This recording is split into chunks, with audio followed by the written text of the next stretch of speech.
We think many of your dragon legends could actually be stories about what we today call dinosaurs. People would say that the dragon legends of old are obviously not true, but it's only obvious because of their preconception that dinosaurs died out so long ago. But when you have this universal theme right across the globe, many different continents, many different cultures, and over a vast span of human history, then there's probably going to have to be some universal core truth there. Dinosaurs are probably used more than anything to convince people of millions of years. I mean, even little kids all know about dinosaurs. Just say the word dinosaurs and see what they say next. They probably would say evolution. Those two concepts are inextricably linked. The most common objections they encounter is that the Bible can't be true because science has disproved it. You ask them what that means, they mean evolution millions of years. If the soft tissue means what it apparently means, and that is that dinosaurs were around recently. There was no dinosaur age where only dinosaurs lived, and it was millions of years ago. Once you topple millions of years, you have no time for evolution. The more you study about dinosaurs, they really fit with creation. And the evidence seems to go with humans encountering dinosaurs, and not very long ago. Creatures like this were supposed to be separated by mankind for 65 to 70 million years. Yet, here we have respectable people writing in their history books, this is what I've seen, this is what I've witnessed.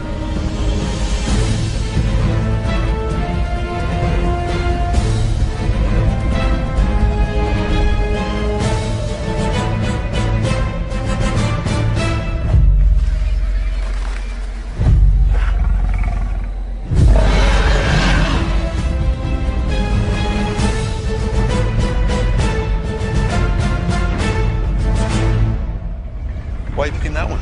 It's a good story. You know someone's gonna say something. Like what? Got something against Danny? Oh, don't play dumb, you know what I mean. Still gonna read it. It's on you then, nothing to do with me. Fine. Okay, kids, come on over, gather round. We're gonna have story time. Come on, find a seat on the carpet. Can everybody see? Yeah? Okay, good. Okay, guys, today's story is called Danny the Dragon. Thank you all for coming. Please note that the opinions expressed during the story time are those of the author and do not necessarily represent those of the Monroe Library or its staff. Thanks, Tony. Would you like me to have them sign release forms? Once upon a time, not too long ago, there was a dragon named Danny. He lived in a deep, isolated cave along an ocean coast. One day, he wandered out of the water and saw some houses and people. Curious, he lumbered closer for a better look. Dragons, just the word conjures up all these images, and people's attention goes right to the dragons. People want to know about dragons. Dragon legend is absolutely a phenomenon. There are literally too many legends to count. They're in every tribe and nation, every people group, and you have them in China, Australia, Africa, Europe, North America, and South America, everywhere people inhabit. Dragons are really interesting creatures. I think there's not a child with soul so dead that he hasn't become fascinated by dragon stories and dragon legends. And the thing that's always struck me as amazing is that it's not a regional legend. It's not a legend of the Chinese but nobody else, or a legend of the Europeans and nobody else. It's everybody's legend. Now, a legend is, of course, a legend. It's a fairy tale. But is there, in fact, most anthropologists will tell you that whenever you have a legend or mythology, that there's usually something that happened that started that myth. So the point is there is some consistent threads in these different cultures, South Sea Islands, South Pacific, American Indians, so forth. So when you find the similar kinds of legends that suggest that either a common legend exchange or those legends deriving from some kind of historical antecedent. If we're to believe that they're mythological, that really presents a logical problem for us, because there is a consistency that happens throughout all the dragon legends. Of course, dragon legends can become sensational. You know, a lot of your pagan religions attach some sort of meaning to these things. Like a lot of times in Chinese mythology, a dragon would, you know, be responsible for the tides, or it would control the water or something like that. But if you scrape away all the sensationalism, you actually have a very real creature at the bottom of, and that is consistent throughout all really in the entire world, you just have a large scaled reptile that has many of them fly, some of them don't, but the ones that do fly have wings like a bat, and they're carnivorous, and they're basically going to gnaw your face off. And it is consistent no matter where you go, and that truly is remarkable. They look like big reptiles with long tails, with scales, with sharp teeth, claws, oftentimes 3 claws, by the way, which many of the dinosaurs did have 3 claws, like the theropods. So I believe they're what many people have called dragons, or have been translated to the word dragon, really reflect a human experience, widespread among almost all cultures, of having witnessed at some point in history very, very large, very frightening reptiles. You know, the dragon legends, the stories of these dragons, they always talk about these huge reptilian beasts with fierce teeth and prickly spines, and they just sound so much like dinosaurs. It's like knowing about Julius Caesar or Alexander the Great. We have to rely on historical records of these things, because you can't scientifically prove that Julius Caesar existed. It's always a matter of history. And I think dragons, a lot of that will be widespread historical writings of such creatures, including, for instance, the Chinese calendar, where you have 12 animals. One of them is a dragon. I was born in the year of a dragon, but all the animals are treated as equally real. So it does seem like the Chinese people did see a creature we would now call a dragon, which they called the Long. Actually, there are a lot of legends of dragons being used for breeding. The Chinese have stories about breeding dragons. There are artifacts that show people riding these things. It's quite remarkable that, to many people, that Australian Aboriginal people actually have accounts of their ancestors having encountered creatures that today, by any reckoning, you'd describe as being dinosaurs on the basis of scientists' reconstructions from fossils. On a personal level, I recall meeting a university researcher in the Northern Territory in Darwin after giving a presentation there a couple of years ago. And she said that she'd been working with the local Larrakia Aboriginal people, and they had a word for a fierce creature that lived in the local swamps there that used to terrorise the first Aboriginal people who'd come to that area via canoes from another country far away. And when this university researcher said to them, "Oh, that word obviously means crocodile," the Larrakia people responded, "No, we've got a different word for crocodile. This other creature, in fact, looks very similar to some of your dinosaurs in your children's book about dinosaurs." There is an Indian legend called the Thunderbirds. And according to legend, these huge bird-like creatures would fly, and they would actually be able to bring thunder with them. And at first that seems sensational. But if you start looking at the evidence, things change just a little bit.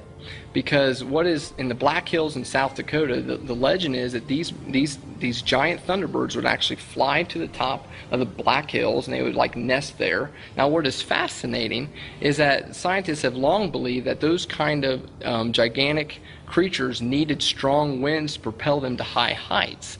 And so in the west, where you have these gigantic thunderstorms, it is really postulated these gigantic pteranodons would catch thermal updrafts of these storms that would lift them to the top of places like the Black Hills. So from an Indian's perspective that is trying to pull meaning from the things in nature, they would look at these what they would call thunderbirds and go, wow, they are bringing thunder. But it's actually what's really happening is that it's the thunderstorms that are actually bringing the pteranodons. This is taken from a book named After the Flood, where he recounts, "Dinosaurs in the form of flying reptiles were a feature of Welsh life until surprisingly recent times. As late as the beginning of the present century, elderly folk at Penllyn in Glamorgan used to tell of a colony of winged serpents that lived in the woods around Penllyn Castle. As Mary Trevelyan tells us, the woods around Penllyn Castle, Glamorgan, had the reputation of being frequented by winged serpents, and these were the terror of old and young alike. An aged inhabitant of Penllyn, who died a few years ago, said that in his boyhood the winged serpents were described as very beautiful. He said it was no old story invented to frighten children, but a real fact. His father and uncle had killed some of them, for they were as bad as foxes for poultry. The old man attributed the extinction of the winged serpents to the fact that they were terrors in the farmyards and coverts. This is a pteranodon, an example of one. And by the way, not all of them were huge, with big long wings. And in Beowulf, it describes two different kinds. One which had massive, huge wings, which we know existed from fossils, 30-foot and more wingspan. But there's another kind of winged serpent that was smaller, but it was just as much a pest. Not just in Beowulf, but in England and to the North American Indians and Central American Indians, etc. Interestingly, there's a Scandinavian king called Beowulf, and there's a very famous poem about his exploits. And if you read about his description of this big beast that he killed because it was terrorizing the villagers, it's a very accurate description of a Tyrannosaurus rex. Most people say Beowulf is entirely mythical because there's all these monsters in it. But if you read Beowulf, the poem, it doesn't say fairies and magic elves. It's talking about the Grendel. It's talking about a bipedal monster with giant mouth and big teeth that ate people, just like we might imagine a pteropod dinosaur might do. In the Agat National Park in Nebraska, there are these structures in the side of the rocks called Devil's Corkscrews. And for years, scientists thought that the plants or some sort of plant created these spiral structures that descend from the surface down about 6 feet. But it was not until they started excavating them that they found these little fossils of beavers at the bottom of them, and they found out that these beavers made these wild corkscrew lodges in the rock. And evolutionary timelines would put this beaver to be extinct about 30 million years ago. But the problem with that is that American Indians know full well what those corkscrews were, and if you would have asked a Lakota Indian, they would have told you they were beaver lodges. My point with Haas eagle is the Maoris tell a legend about a giant eagle. And it's easy for us to say, oh, giant eagle, pff, whatever. But it's been verified and it's published. It's the real deal. It was a giant eagle. So if they were right about the giant eagle, then perhaps peoples have been telling the truth in their legends of other creatures too. Most people today accept that dinosaurs have become extinct, and even creationists who look at the accounts of apparent recent human dinosaurial contact would say, look, it does seem that dinosaurs are extinct. However, there are some tantalizing accounts of sightings in very recent decades from various places around the world. In the Congo, for example, the local people there talk of a creature they call Mokele Mbembe. And when Westerners have gone in with drawings of African creatures and dinosaur handbooks, and they've pointed to pictures of, say, the hippopotamus or the rhino, the people have said, no, that's not Mokele Mbembe. And when shown a picture of a sauropod dinosaur in a dinosaur handbook, they've pointed to something like a small sauropod dinosaur. Another example comes to mind, the Lake Murray region of Papua New Guinea. There were people there out in a canoe, and as they looked under their canoe, they saw a large creature swim under the canoe that had what looked like triangular plates extending down its back and all the way down its long tail. And the people speak there of large nesting sites adjacent to the water's edge, which have been clearly left by a large creature. If you only had one or two stories that sounded a bit similar to dinosaurs, you could see it as just a coincidence. But when you have this universal theme right across the globe, many different continents, many different cultures, and over a vast span of human history, then there's probably going to have to be some universal core truth there. In fact, the late Dr. Carl Sagan, one of the most well-known of all the world's evolutionists, took it so seriously that he actually wrote a book called The Dragons of Eden to try and answer this question as to how come there are so many different stories of dragons that are very similar to the dinosaurs when no one's ever seen a dinosaur. And the answer he came up with in his book was essentially that well, we evolved from reptiles, so part of our brain is a sort of a leftover of when we lived in the age of the reptiles, and so dragon legends are really, if you like, inherited memories from the age of reptiles. Now, there was an embarrassed silence from many of his evolutionary colleagues because, of course, there's no scientific credibility to the idea that memories are inherited. You know, that you might remember what some ancestor did when he was serving Cleopatra or something like that. But the importance of that little account was that one of the world's leading evolutionists took this issue so seriously that he tried to explain it, even though he didn't do a very good job. A much better explanation is that the Bible is right, that man and dinosaur did live together, and what we see are the somewhat corrupted legends, somewhat corrupted stories of a time when people and dinosaurs did really know each other. Some people saw Danny coming. He was huge with scales and a long tail. They ran away screaming, "Dragon, dragon, run for your lives!" Danny yelled, "Come back!" But it just sounded like, "Roar!" This made everyone run faster. Stories about Danny's huge teeth and claws soon spread across the land. If these really are stories based on memory, that means that at one point in time, man did see dinosaurs. In National Bridges National Monument, Utah, there's actually some carvings, petroglyphs, done by the Indians that even an evolutionist in an evolutionary textbook says looks like a sauropod dinosaur. And we've actually had a team go out there, they've seen it, photographed it, did a wax cloth impression of it, and it just looks like a sauropod dinosaur. But of course the evolutionists would say, well, no, it must be some mythical animal. Why? Because dinosaurs didn't live with people. Well, how do you know that? And so to me, that sort of evidence, when you look at your dragon legends, many of the descriptions of those dragons actually fit nicely what we would call dinosaurs. And many of your dragon carvings, for instance, that you see, dragon paintings around the world, they look like some of the dinosaurs that we would understand existed from the fossil record. The exact date was 1186 AD. And it's a stone temple. It's in the Angkor Wat temple complex around Cambodia. And in a jungle area. There's a number of stone carvings of things that are familiar to us today, along with Hindu and Buddhist mythology. And very distinctively, there's one that looks very much like a stegosaur, as reconstructed from fossils by scientists. And the question becomes, how did the people who carved that stone 800 years ago have carved so beautifully a stegosaur without having had any knowledge about what's in today's encyclopedias? And the clear conclusion is they were familiar with those creatures because they were alive at the same time. Unless it was living, how could they get its anatomy correct? They had to see it in order to reproduce it correctly. And that's just one of over 80 instances around the world in every single continent where it's been found that humans and dinosaurs have coexisted because the humans have reproduced dinosaurs in one art form or another. There's a cathedral in the UK, Carlisle Cathedral, which has been there a very long time.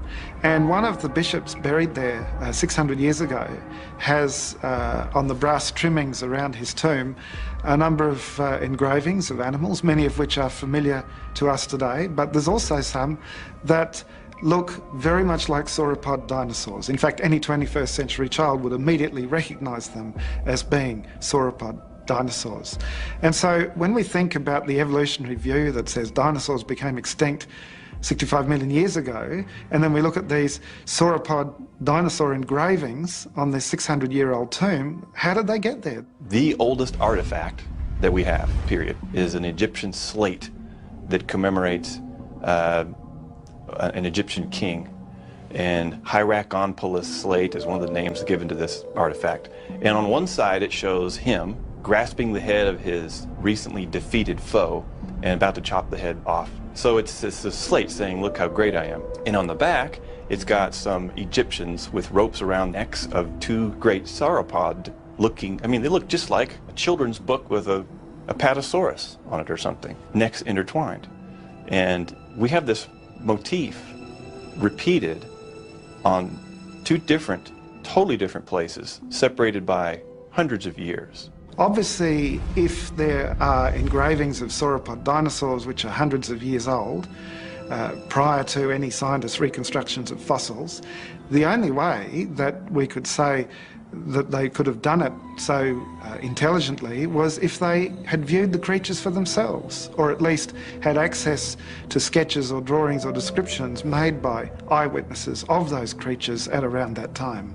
As some people look at the fossil record, as some people look at evidence that humans and dinosaurs lived at the same time, they see pictures, they see drawings, they see carvings, they see work in metal and weaving of individuals that have actually reproduced dinosaurs. And the American Indian is one of those groups that has done that, especially in paintings and drawings. Adrienne Mayer, first of all, if we talk about what she's done on this, I think we ought to give her credit for doing a tremendous amount of research. And when I say data, I mean legend after legend after legend after legend of descriptions of the same kinds of creatures that were giant, terrible lizards.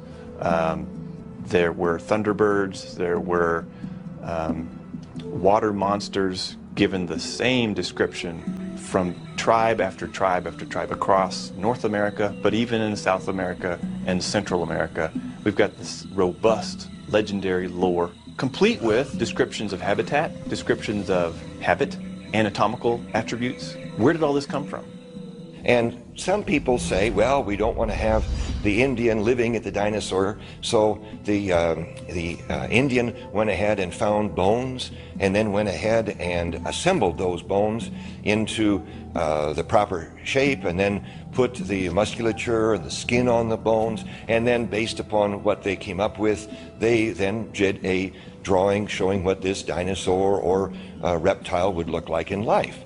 Now, with all due respect to the skills of the American Indian, and there are a great many of them, I honestly don't know if paleontology hundreds of years ago was one of them. Well, the very fact that we have these artifacts begs the question, how did they know to draw these? In other words, if they're mythological, how is it that they all drew the same exact myth, and yet they're separated through distant time as well as distant geography? And the question, it's a tough one to answer because it depends on your worldview. And if you back up and think, if I just go based on the data, then it seems to suggest on its surface that these people, real live people, at some point encountered creatures that looked like this. I've been informed that in a cave in France there's a mammoth seemingly engaged with or in combat with a dinosaur. Now, if that's so, that's very significant, because even though mammoths are extinct, everybody accepts that mammoths and humans live together, because you sometimes find spear points of human spears in mammoth fossils or mammoth skeletal remains in caves. And of course there are many drawings of mammoths by people, and everybody agrees they're mammoths. So if mammoths and humans are together, and you see a picture of a mammoth and a dinosaur together, then obviously dinosaurs and humans were together too, which of course evolutionists say is impossible. American Indians had this legend. They called this creature the grandfather of the buffalo. And you know, that's an interesting description, because you're like, okay, what would a grandfather buffalo look like? Obviously it would have long hair, it would look like a buffalo, but they said it was much, much, much bigger. Well, there was a waterfall found in Minneapolis, and underneath this waterfall was this tusks of a mammoth. And Indians actually pointed to that spot and said that's where the grandfather of the buffalo lived. And what's fascinating is if they were able to understand the flesh, they were understand the hairy characteristics of this mammoth, there's only one way they could have known that, is if they would have actually seen the creature.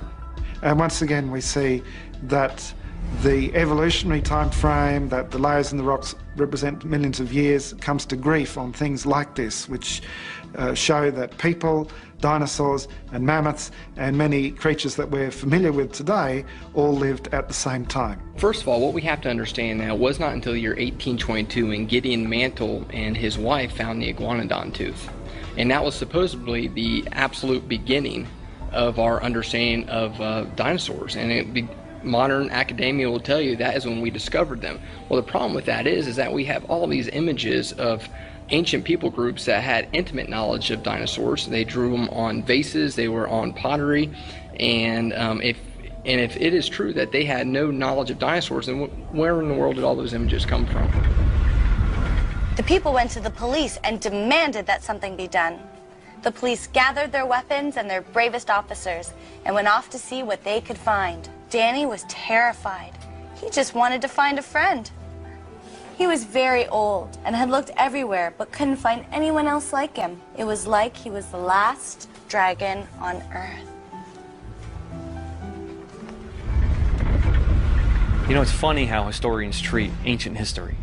Because we've got a lot of ancient historians writing things that we take today as matter of fact, like, you know, this event happened, okay. But then when they start talking about some other things that they believed were true, historians will just discount it. Like, you know, Marco Polo's writing about dragons, Alexander the Great's talking about his giant lizard that frightened his army.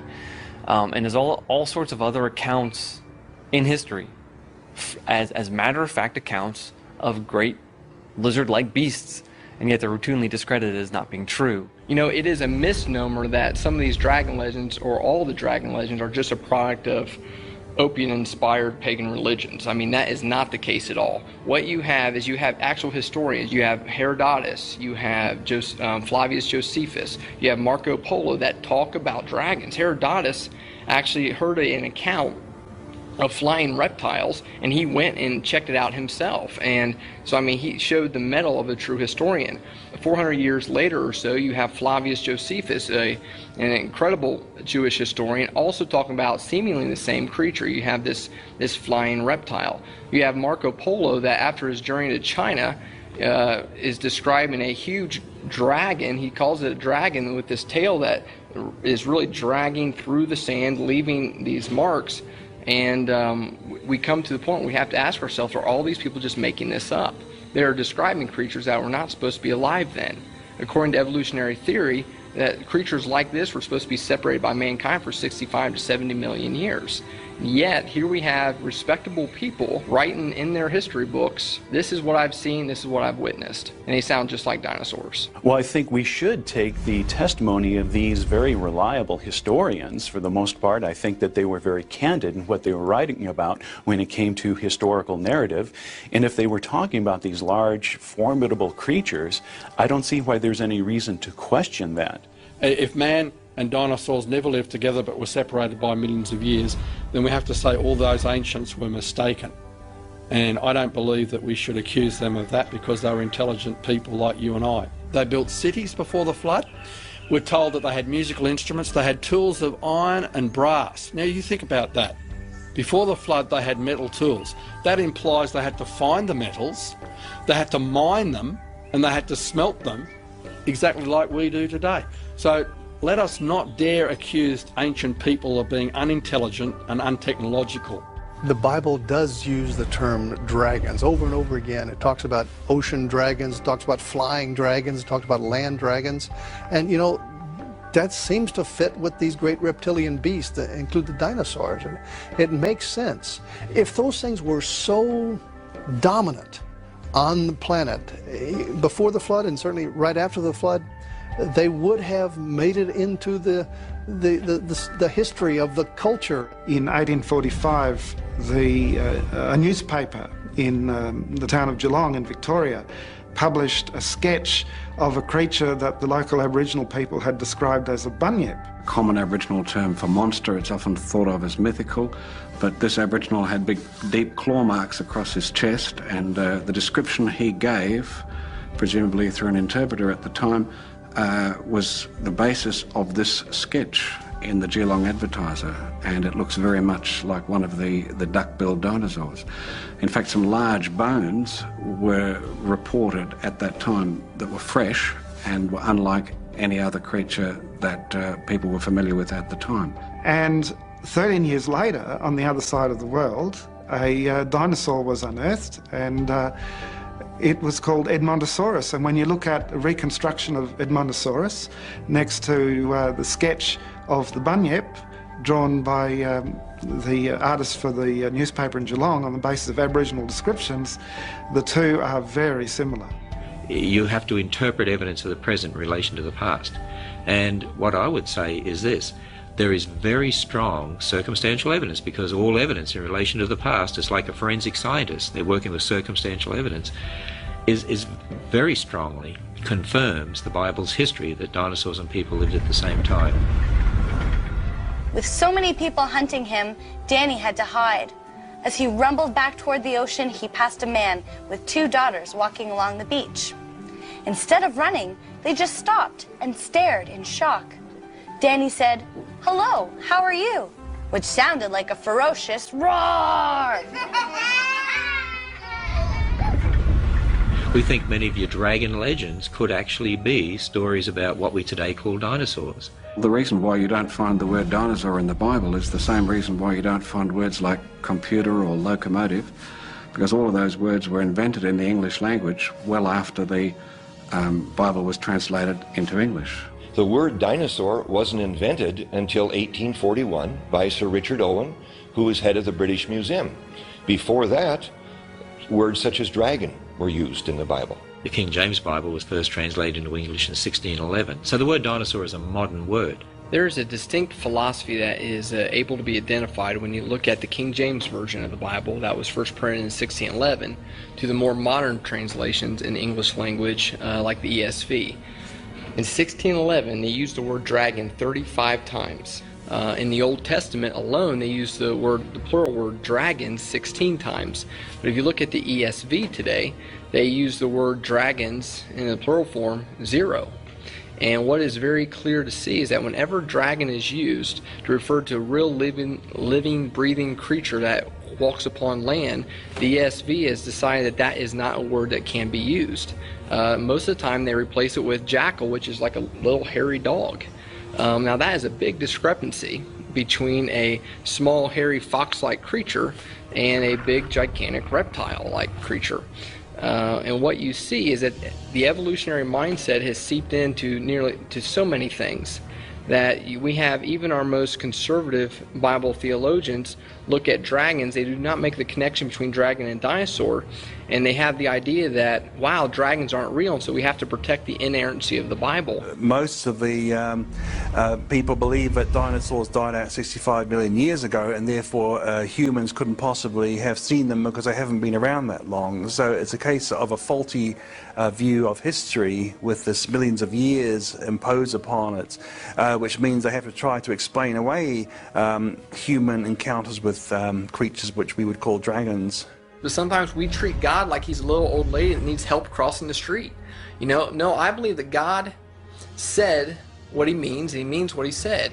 So if dinosaurs and dragons really are one and the same, one might actually ask, well, why did dragons fade into mythology to begin with? And that's a really good question. So you had all cultures in the world essentially passing on stories about big lizards.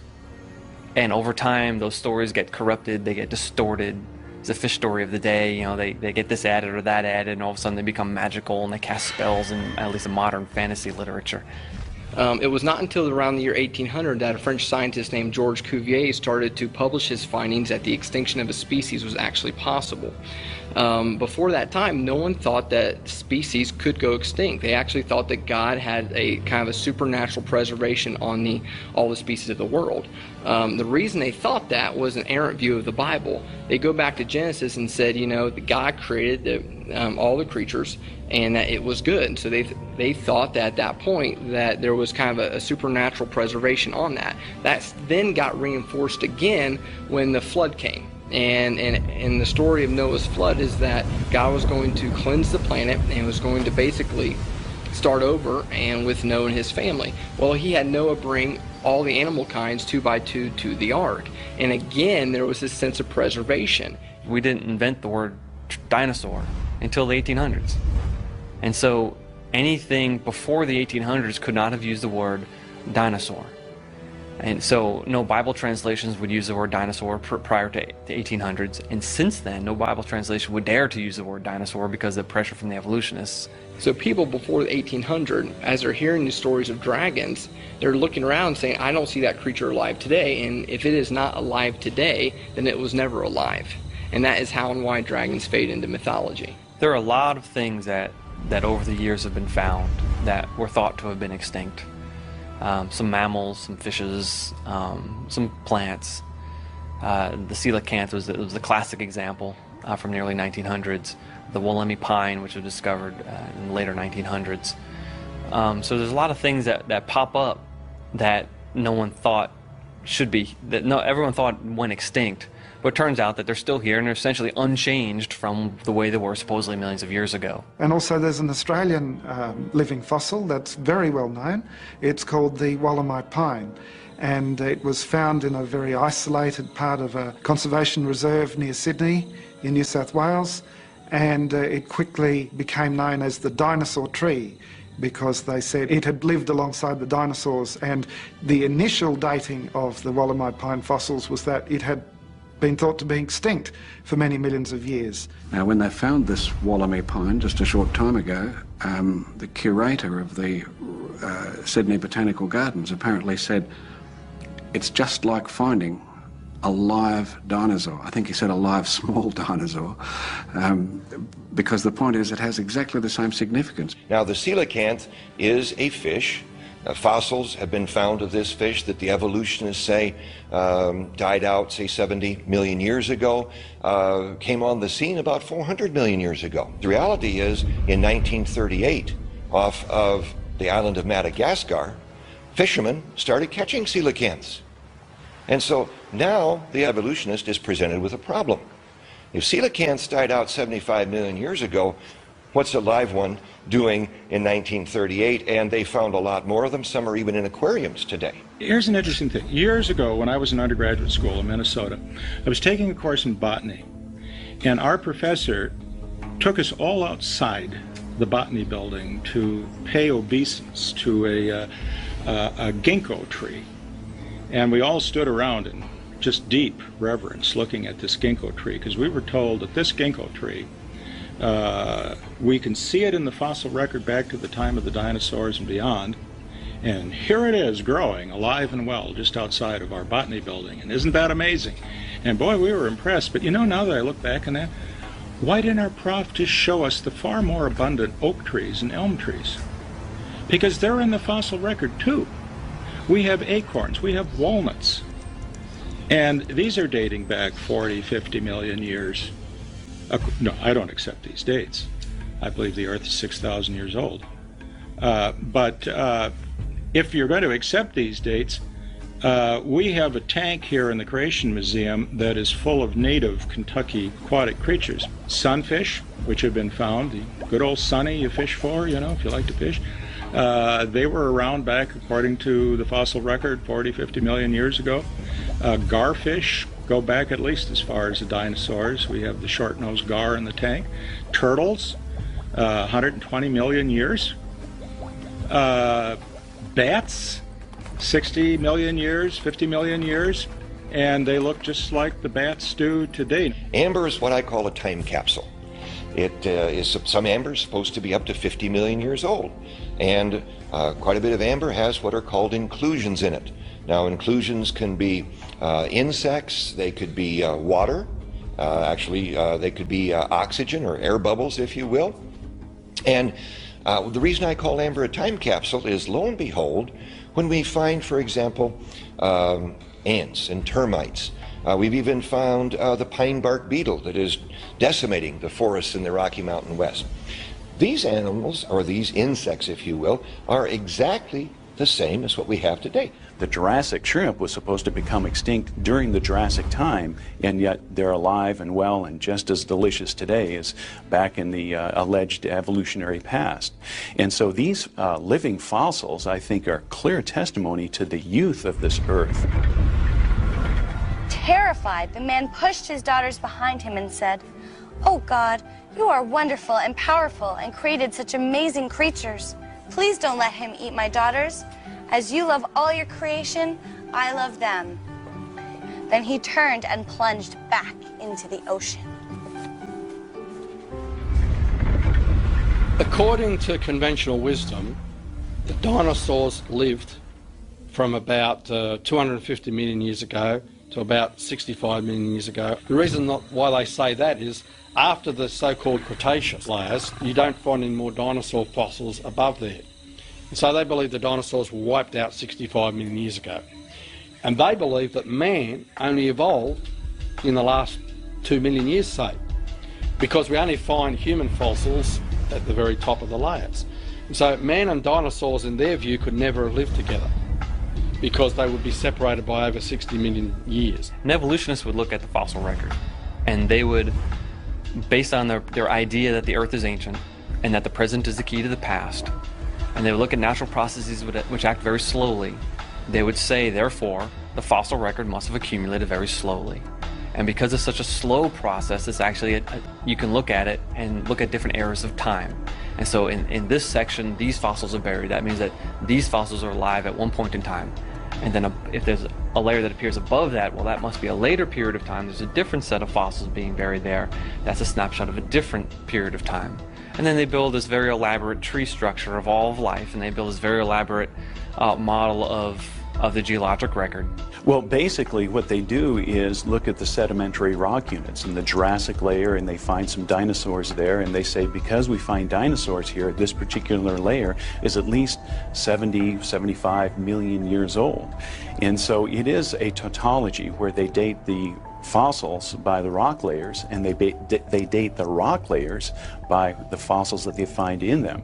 And so it is a cause for circuitous or circular reasoning. I did 1 year of geology in my university, and it's interesting that the head of the department said the fossil record does not support Darwinian evolution. He said this plainly. He made it clear he was not a creationist, but he did say the fossil record seems to support a series of divine creations. This I heard from the professor of geology, and professor in New Zealand was the highest rank of university teachers, not just any old lecturer. Well, fossils are formed only under special circumstances. I'm a marine biologist. I'm a scuba diver. I lost count after about 500 scuba dives. And it's funny because most people think marine biologists study whales and dolphins, but really most marine biologists study worms and bacteria and mud. And so in my life, I've studied a lot of mud. I've dug mud in lakes, rivers, and streams all over the southeast. Looked at the sediments all up and down the Florida Keys, over in the Bahamas, in Belize. One trip to the South Pacific, which was very nice. And all that digging and all that sand and all that dirt and all that mud, I've never found a fish skeleton. I've never found an incipient fossil. I've never found something that was being fossilized. Because fish, when they die, when they finally do hit the bottom, they're eaten by everything. And usually they're eaten on the way down. And so their bones tend to be scattered all over the place, and their flesh is destroyed. And even if they land in the mud, the bones dissolve over time in the water. Made of calcium carbonate, is soluble in seawater. It takes special circumstances to make a fossil. And most of those circumstances are met by Noah's flood, where you have a very rapid amount of sedimentation.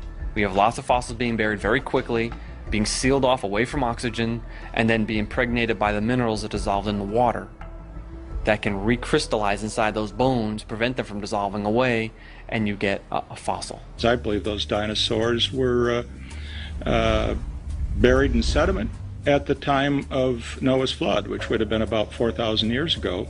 So either at the time of the flood or at some point after the flood, during the runoff, because all the dinosaurs that we know of, with rare exception, are buried in water-deposited sediment. As Ken Ham says, if there really was a worldwide flood, you'd expect to see billions of things buried in rock layers deposited by water all over the earth. And what you really see are billions of dead things buried in rock layers deposited by water all over the earth. And that is certainly true of the dinosaurs. And when you read about them, they always are described as having wandered too close to an inland sea or lake, and maybe got a little tipsy and fell in.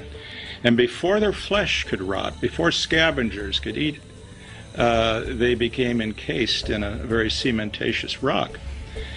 This isn't going on today. I have rabbits and squirrels in my backyard. I don't know what happens to them when they die. I've never seen any little rabbit funerals or anything like that. And I'll tell you, they're certainly not making fossils. You can't get a fossil if a dinosaur died in the forest. It's going to rot away and get scavenged, and you can see that in the farms today. You don't see sheep and cattle fossilized, and you have to bury them quickly. And when you have something like a global flood, you're going to bury lots of creatures, and that's why we find lots of fossil dinosaur graveyards where they've been washed in, like the Iguanodon graveyard, which makes sense if you've got a huge catastrophe, a watery catastrophe. And of course, when you have a watery catastrophe, you don't need millions of years to explain the rock layers either. Right behind me is what is called a polystrate fossil. Poly meaning many, straight meaning strata. So here's a fossil that is straight up and down, going through many layers of strata. And what is significant about that? Well, first off, the conventional wisdom around here in the Hell Creek Formation is that it could take 1,000 years, a centimeter, to lay down all of the sedimentary deposits. Well, is that polystrate fossil behind me going to wait around for 100,000 years while slowly all of the sediment is put in around it to hold it straight up? No. It's going to decompose, it's going to fall over long before that happened. It had to have been done very, very quickly. There are some fish fossils that I've seen with exquisite preservation. All the scales, all the fins are intact. The fish's mouth is closed. His gills are closed, which is indication that he was buried in squish. In fact, the streamlines around the fish in the mud, it looks like he was struggling and trying to swim as he's being buried. We've got abundant evidence of rapid fossilization. There's some three-dimensional dinosaurs that are preserved where a dinosaur is crouching down and yet he's covered in mud, and the only way to do that is if the mud is accumulating so quickly that he's literally suffocated in the mud, because if he had died he would have fallen over, or at least would have laid down flat. But no, he's crouching, the mud covers all the way up above his head. And Mount St Helens is certainly an excellent example, because we saw things happen there that blew geologists' mind. May 1980, the eruption of Mount St Helens, and the next, in that major eruption and subsequent ones, up to 600 feet of rock layers, new material was deposited around Mount St Helens. And at one particular level, we find a 20-foot horizon that was produced on June 12, 1980. We know the day and the year because people were there to observe it. So it's testable. You know, we've got reliable eyewitness accounts. But within that 20-foot thick layer, we have multiplicity of small layers, alternating coarse and fine-grained layers. Now, a geologist normally looking at that with a millions of years belief system, we call it mental glasses, looking through the idea of millions of years, who would have thought that each of those little bands would have taken thousands of years to accumulate, or alternating yearly sequences, and so the whole sequence, hundreds of them, would have taken hundreds of years. But we observed it to happen in just one day. The rock layers are not a sequence of age, but a sequence of burial. Taking their age interpretation, they shouldn't be, the coelacanths have died out. Yet we know they're living today. People will ask, why are there no dinosaur and humans fossilized together? I would ask, why are there no coelacanths and whales fossil together, even though they live in the sea together? It's because they just weren't buried together. Now, how do you explain that by slow and gradual processes with little local floods over millions of years? Now, only a global flood can explain rock layers with marine fossils up on the continents that were catastrophically deposited and buried that swept right across the continents and between continents. I mean, the evidence is crying out for catastrophe. It screams Noah's flood, it therefore screams a young Earth. You know, radiometric dating is seen as the linchpin of the evolutionary age of the Earth. They say, oh, all these radiometric dating techniques show the Earth is ancient, so how can you believe in a young Earth? Well, actually, what I do is I appeal to known lava flows. Go to Hawaii, sample a lava flow, sample some basalt that's come out of the Earth, bring it back to your laboratory, tell me what age you measure. It's not going to be zero. It's not going to be even a few thousand years old. You're going to get an old age. It doesn't matter what technique you use. So what that does is that takes the idea that you can measure the difference between the daughter product and the parent product and calculate an age as if there was a clock. That discredits anything that's using the assumption that there's zero daughter products. Well, I was involved in a project called the RATE project, RATE. It stands for Radioisotopes and the Age of the Earth. It was an acronym that we put together to describe so people could quickly identify what this project was, and it was conducted between 1997 and 2005, and we got some exciting evidences that confirm that the conclusion we came to was that the nuclear decay rates, radioactive decay rates, had been grossly accelerated at some time or times in the past. At some event, the decay rates had been accelerated, that had been speeded up to such an enormous extent that you could essentially have hundreds of millions of years worth of nuclear decay measured by the rates at which they occur today, all of that happening within a few thousand years. So one of the best examples we came up with, well, there are several good ones. There were tiny crystals found in a granite in New Mexico from a drill hole.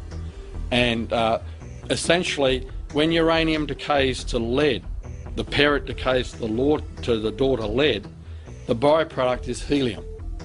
And helium gas is it's chemically stable. It doesn't react with other elements. It's what we call an inert element or inert gas. And because it's only got small atoms, it could leak very easily out of those crystals. But we found that the uranium lead date for these crystals, with the millions of years scenario, using the radioisotope dating, was 1.5 billion years. But most of the helium that would have been produced by that amount of nuclear decay was still in the crystals. So we made predictions. Then we sent the crystals to a well-recognised laboratory who was well known for doing that work to actually measure the rate of leakage. And where did it fit? Exactly on the 6,000 year prediction. In other words, while the uranium to lead clock had ticked at the rate of 1.5 billion years, that's 1,500 million years, while uranium had been ticking through that rate, helium had been leaking at a different rate. That means because we know of the law of leakage of these atoms, well-known physical law that we can reproduce in the laboratory, that was a far more credible age determination method. There's some basalt flows that erupted on the rim of the Grand Canyon, flowed down into the canyon all the way to the base of the canyon. That means that the lava flow is younger than the canyon, younger than the uppermost sediments, and yet that lava flow dates to millions of years older than the canyon itself. It really raises the question, how do we know that these techniques are valid?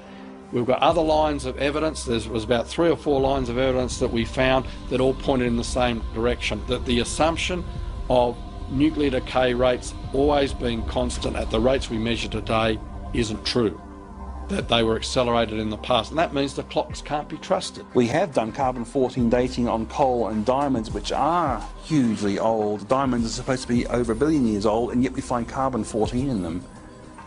Now, hang on, carbon-14 would have long just decayed if it were that old. One of the discoveries that has really rocked the evolutionary world was made by Dr. Mary Schweitzer and Dr. Jack Horner from analyzing the interior, the bone marrow, if you will, of the thigh bone or the femur of a T-Rex that was excavated back in 2003. Their report was published in the March-April 2005 edition of Science Magazine, a very prestigious, peer-reviewed science magazine. And they reported, and to my left are pictures, just a few pictures, there's many more that were actually in the magazine.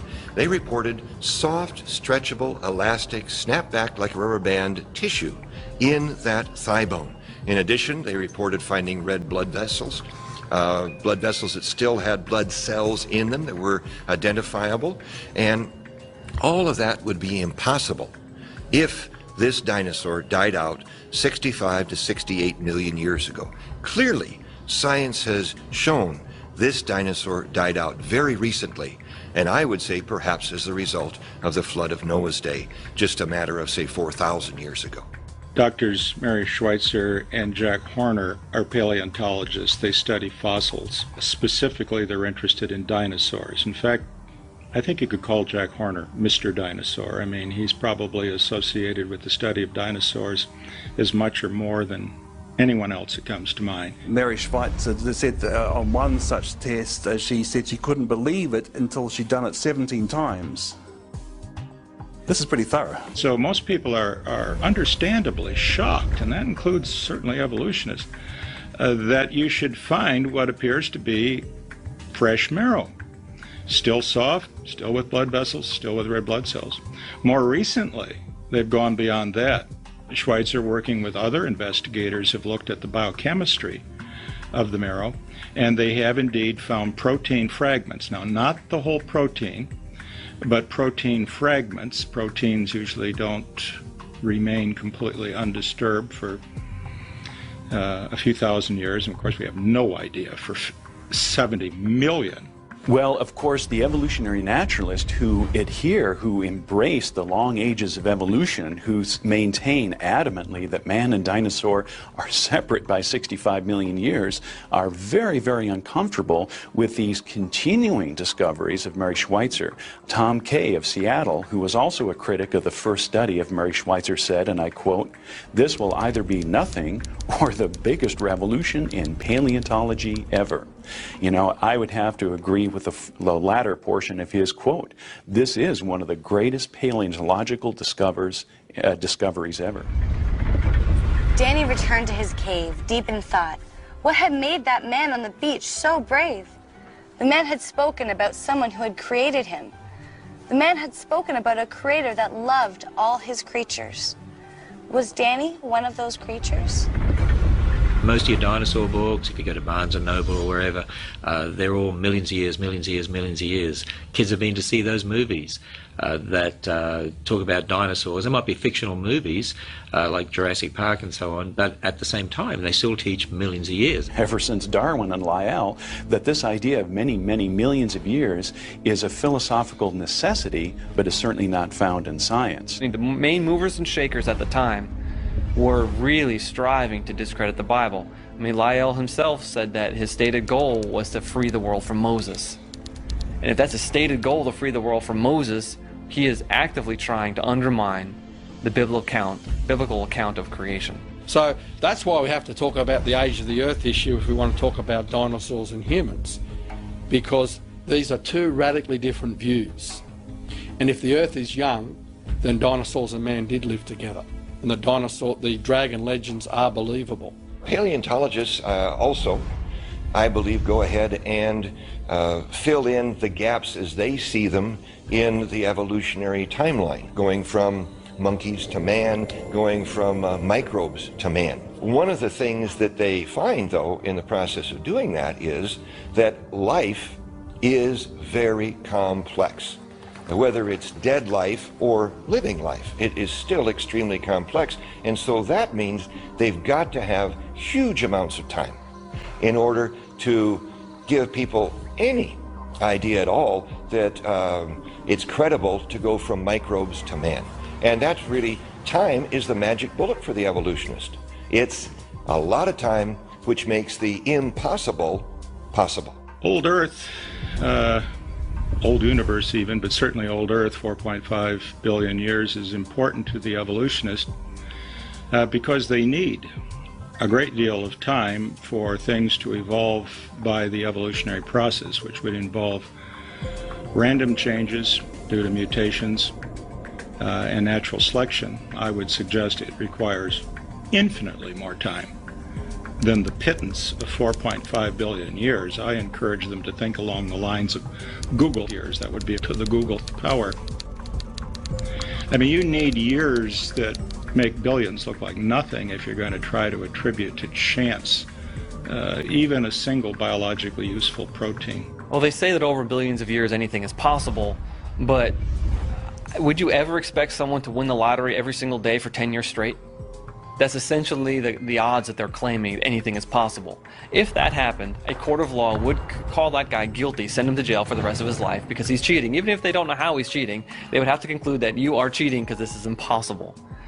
So their idea that anything is possible is really ridiculous on the face of it. Would require more time and material than is in the known universe to have ever evolved by chance. Once you can buy all that and accept it, once you can accept photosynthesis having formed by chance, I don't see a hill of beans difference between believing it happened by chance in 6,000 years versus 6 billion years. I mean, one's just as improbable as the other.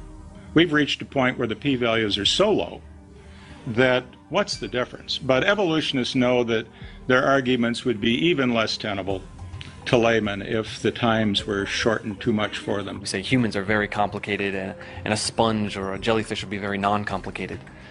But it's really funny because a jellyfish, or at least the sea anemone, has got about the same number of protein coding genes as people. So in all these billions of years of supposed evolution, we actually haven't increased the number of genes hardly at all. And a lot of the genes that they have that we thought at first was something specific to vertebrates or specific to higher life forms, they have them also. So the evolutionists scratching their head, the simplest cell is utterly complex.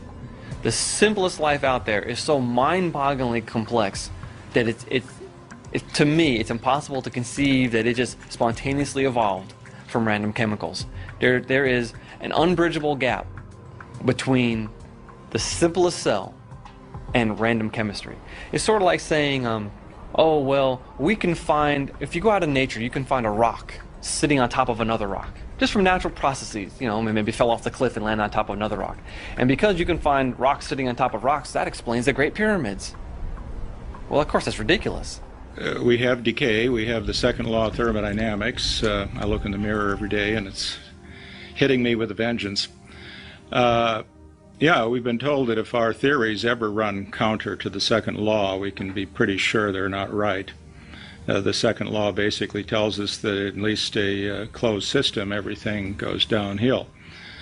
Things fall apart. They don't spontaneously self-assemble over the long haul. The evolutionist tries to get out of this by arguing that the Earth is an open system, that energy keeps impacting on the Earth from the sun, and that this energy sort of drives the evolution uphill and causes entropy then to decrease rather than increase. This is really not a good argument. We know that energy is necessary for the assembly of complex things. That's true in an automobile plant. Without energy, the plant comes to a halt. But energy by itself is a necessary but not sufficient condition of, say, making automobiles. One needs information, you need programs, you need sequences. Things have to be done in a certain order. Parts have to arrive at a certain time, have to fit other parts. There's an integration of complexity.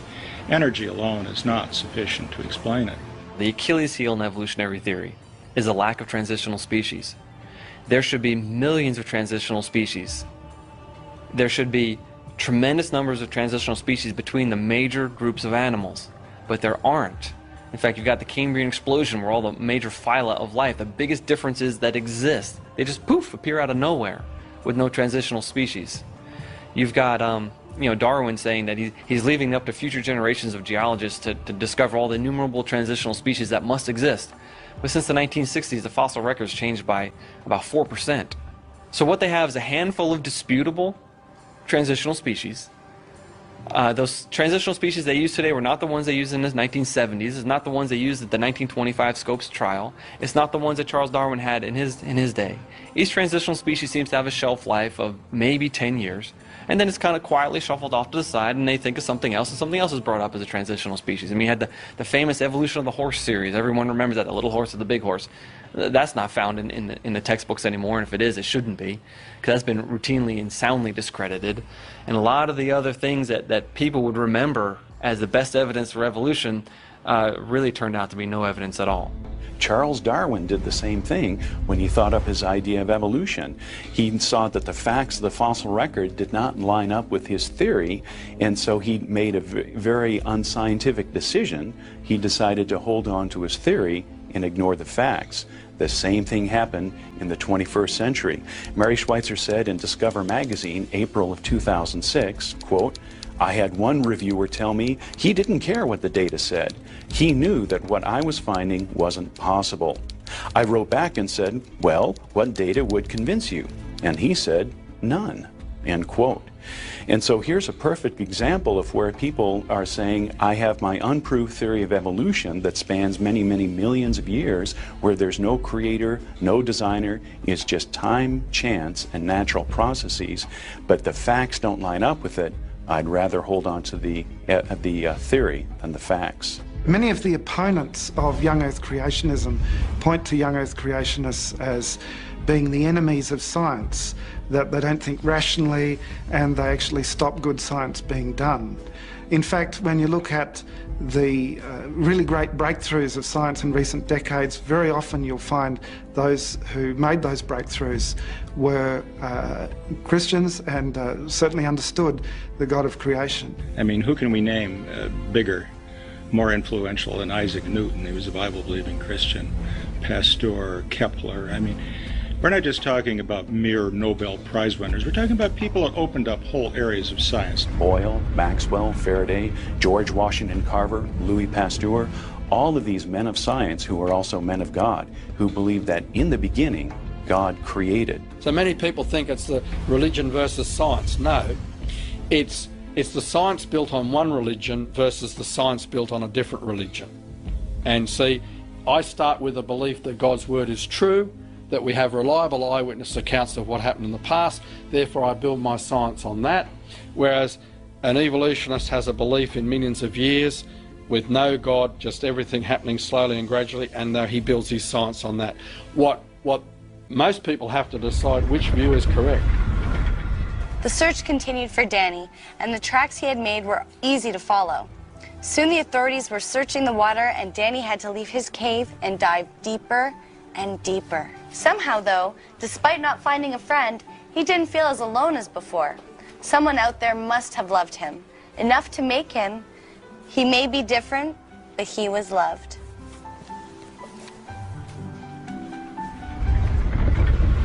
I think that a dinosaur is described in detail more than most other animals in the Bible. I really do. For instance, when you go to Job 40, there we have an account of God speaking with a man called Job, and this was after the flood. And he was saying to Job, look at this animal called behemoth. Now that's just not an English word, that's just a transliteration of a Hebrew word. The Hebrew word there is plural, because behemoth is a well-known word for a beast. So behemoth is saying it's the beast of beasts, and God said to Job, behold this. So he was expecting Job to understand what he was talking about, and what I made along with you. So it implies that it was made alongside mankind, and then it says, so it's a beast of beasts made along with mankind. Everything about it is big. His legs are big. His bones are strong like brass and iron.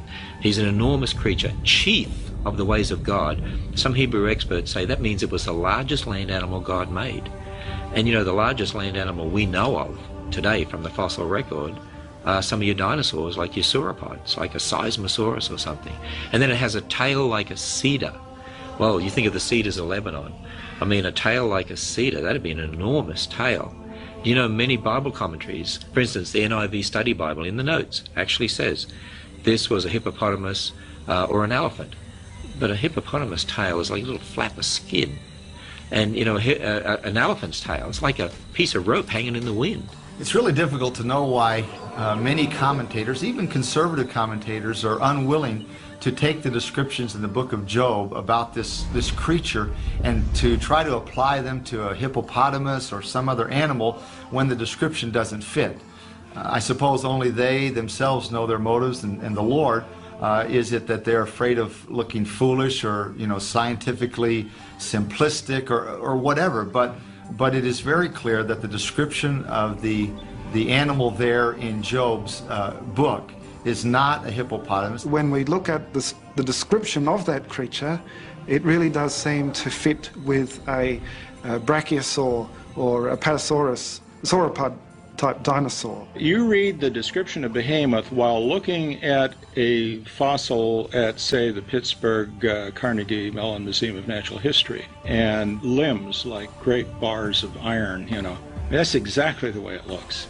Doesn't mean the bones were made out of iron. It means they were just like great big bronze tubes and iron tubes, and these big ribs, this immense belly, this big tail. I mean, we're clearly not describing a pussycat. This fits a dinosaur. Well, you know, Leviathan in Job 41 was not a dinosaur because technically the word dinosaur only refers to land animals. So we could say a dinosaur-like creature, if you like, that lived in the sea. The Bible describes it as a dragon that lives in the sea. This thing is about the size of a school bus and weighed 8 tons. And just as Leviathan is described as leaving a trail in the mud with, you know, potsherds, like shattered pieces of pottery, that's the sort of trail that a crocodile makes in the mud. But you're not talking about the crocodile that we know nowadays. If you look at this picture of a modern-day crocodile skull and this Sarcosuchus skull around it, you can see the vast difference in size. And it truly fits the description in the book of Job, where it talks about how, you know, this sort of creature will just shrug off harpoons and arrows and laugh at fish hooks and things like this. And also, the book of Job describes as if it has rows of shields closely interlocking with no space between them. And it's interesting that the description of Sarcosuchus includes the many scutes that have been found, and these are like the big scales, and they are closely overlocking, and they're about 1 foot in diameter, these shields on Leviathan. It says it breathed fire. Now, when people look at that, they say, well, now we know the Bible can't be trusted because that's just a mythical creature breathing fire. I say, whoa, wait a minute. Who says animals can't breathe fire? I mean, think about it. We have a little beetle called the bombardier beetle that can mix chemicals like hydroquinone and hydrogen peroxide together and blast out hot gases at 212 degrees Fahrenheit to put a frog off its lunch. You look at the electric eel, the ability to electrocute. You look at the spitting cobra that uses a huge gust of air from its lungs to really create an aerosol type effect for its venom that shoots out and will hit the eyes of attackers or enemies. You start looking at some of these things, you're like, okay, is it possible that these eyewitness accounts really did have some evidence behind them? Interestingly, the snout of Sarcosuchus had a bulla, some sort of a hollow cavity of some sort at the tip that nobody knows exactly what it was for.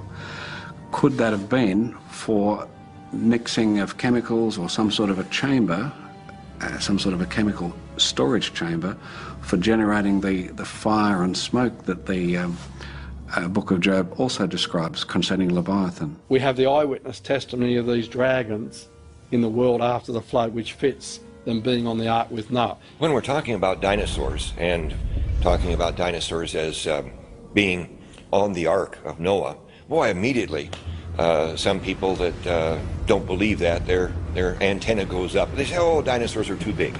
They couldn't have fit on the ark. But let's think about this for a second. First off, what's the average size of a dinosaur? The average size of a dinosaur is like a sheep or a goat.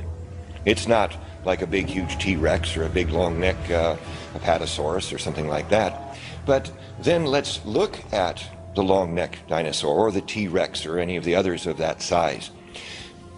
The main thing that God wanted to do was to have two of these creatures on the ark so that when the flood was over and they left, they could reproduce after their kind. And so God would want to send younger ones. And science today believes that dinosaurs could reproduce at about age 8 to 10.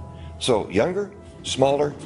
The ark was big, 450 feet long. And there would have been plenty of room for two of every kind of dinosaur, along with all the other animals that God wanted. Why would they become extinct after the flood? Well, because the climate was changed after the flood. It was a much more harsh and climate with a different topography. And second, they would have competed with man for food and places. A lot of things have become extinct. Things become extinct by chance. I mean, a lot of them would have been wiped out during the flood, which is why we have the fossils. And the survivors, which the Bible says were on the Ark of Noah, a gigantic ocean liner-sized boat, they could have been hunted by man, which is why you have dragon legends of hunting dragons. And the Ice Age, which almost certainly happened just after the flood, would not have been good for large reptiles. Danny found a deep valley at the bottom of the ocean floor and dove down into it. It was murky and hard to see. He thought no one would ever find him here until he noticed two very large eyes peering at him. Out of the dark waters came another creature. To anyone else, she looked enormous and scary. But to Danny, she was gorgeous. He said, "I'm Danny, who are you?"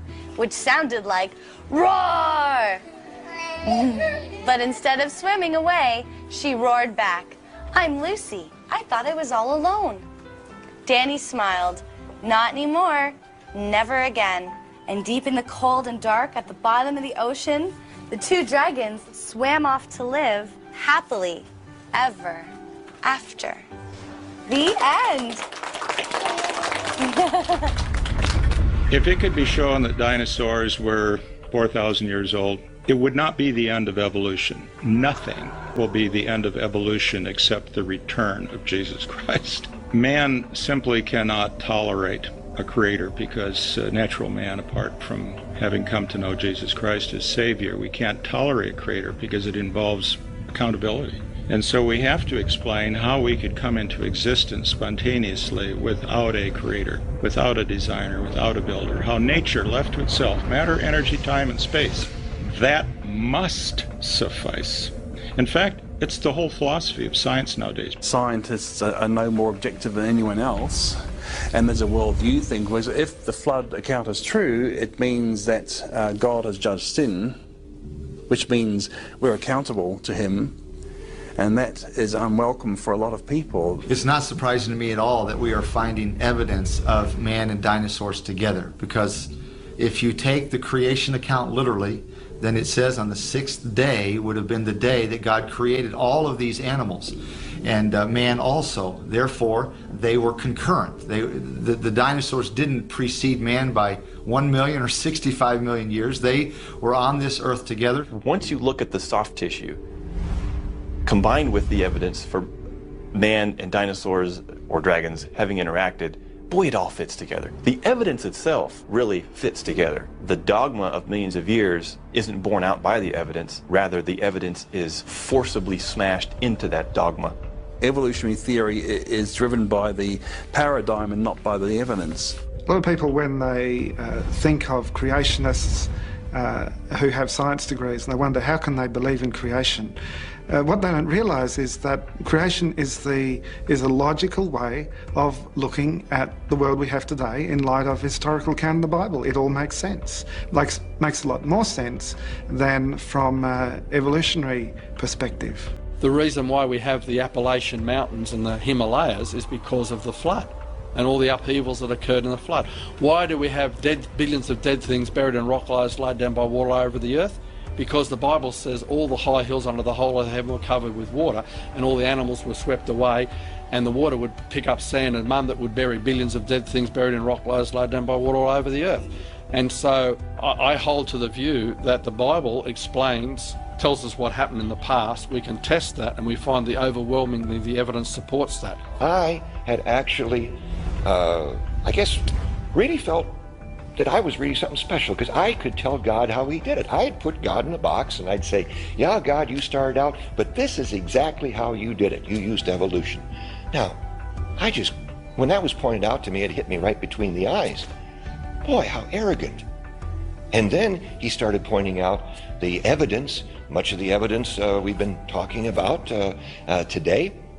And this evidence is just stacking up, proving that the Bible is true.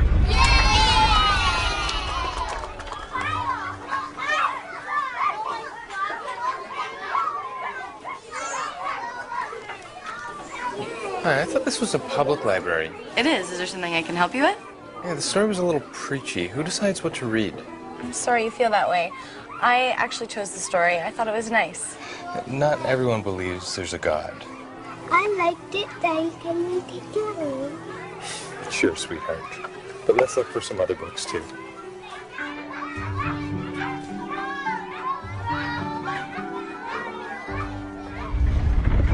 What's the point? I mean, why do you care how old this rock is, how old this fossil, how that animal got to be the way it is? But there are underlying meanings that go to the very core of our being, that answer life's big questions. Who am I? Where did I come from? What's the meaning to life? What happens after I die? These big questions are answered by creation information. Today, I find that the biggest objection people say as to why they can't accept Jesus is because they've been taught evolution at school of the millions of years, and they say, why should I trust the bits of the Bible that talk about Jesus when you can't trust the very first bits that talk about creation? Well, I was an atheist all the way through university because I believed that everything made itself, because I believed in the millions of years and so on, and it was obvious that the history in the Bible, that the gospel depended upon that if evolution and millions of years were right, what the Bible was teaching just didn't make sense. It was only when somebody gave me a book that explained how I could look at the same facts and interpret them logically and rationally in a way that was not only intellectually satisfying, but that fitted the Bible and that actually made more sense than the evolutionary long ages point of view, that I could become a Christian. Today's scientific geological discoveries are confirming that processes that used to be thought to take literally hundreds of thousands or millions of years can be done very quickly, which supports the sudden creation, it supports the flood of Noah's day, and is adding additional support to the true history of the Bible. Your knowledge about the Creator is testified by the creation itself. The creation is, the scriptures, the heavens declare the glory of God. Whether you're talking about astronomy or microscopy, the frontiers of science bear testimony to design. And that design is sufficient to hold us accountable. The Bible is very clear that God is omniscient, He knows all, and if you accept that Scripture is the Word of God, then He has given us a perfect record that we can base our lives on, base our views on, and therefore, because man's views are always changing, man's opinions have shifted down through the decades, centuries, even just from an experiential standpoint, it makes sense that we would rest our hope, our faith, our views on God's wisdom and not man's wisdom. You see, a court, in a courtroom, a judge and jury are going to look for eyewitnesses, aren't they? If they want to re-establish what happened in the past at the scene of the crime, they can have all the forensic evidence they like, but the forensic scientists weren't there. They're interpreting what the blood stains might mean and what this, the gunpowder and the angle and all the rest of it, but they could be wrong. The judge and jury will determine the case from an eyewitness that was there who could describe exactly where the person was standing with the gun, exactly what happened when the gun was fired. You see, that's what we have with the Bible. The Bible is telling us who was holding the gun, who was firing it, what happened. The scientists weren't there. The Bible stands on its own, but from science, we can really establish that it's true. We can find confirmation of it. We can find the evidence that it really did happen just that way. And so when I go and test that, I see there is evidence in God's world that supports God's word. The point is the Creator Himself, who did all this, entered His creation and fulfilled a mission that we were unable to fulfill for ourselves. And He did it on our behalf. That's the staggering discovery that awaits the person who's seriously interested in trying to find out what it's all about. The science we present is in order to remove stumbling blocks from people listening to the gospel message. We're not saved because we believe in Genesis 1:1. We're saved because we believe in Jesus Christ. It's by faith alone, in Christ alone, by grace alone. Think about how contrary evolution is to Christianity. Evolution is this idea of survival of the fittest, which really means extinction of the unfit. The vast majority of everything goes extinct. And yet, how does Christianity approach things? The very kernel nut of Christianity is that not the survival of the fittest, but that the most fit of all, Jesus Christ, died for the unfit, so that the unfit could survive. That's me and you. Jesus entered the human race. Even though He was Creator, He entered creation, and He came as a man, lived a perfect life, died a substitutionary death on the cross for our sins so that we could be redeemed. And a person who acknowledges his or her sin and is willing to humble themselves before God, repent of their sin, and receive Jesus Christ by faith is what the Bible refers to as being born again. That person is given new life, whereas they were dead in their sin. Now they have new life that comes from a genuine relationship with Jesus Christ.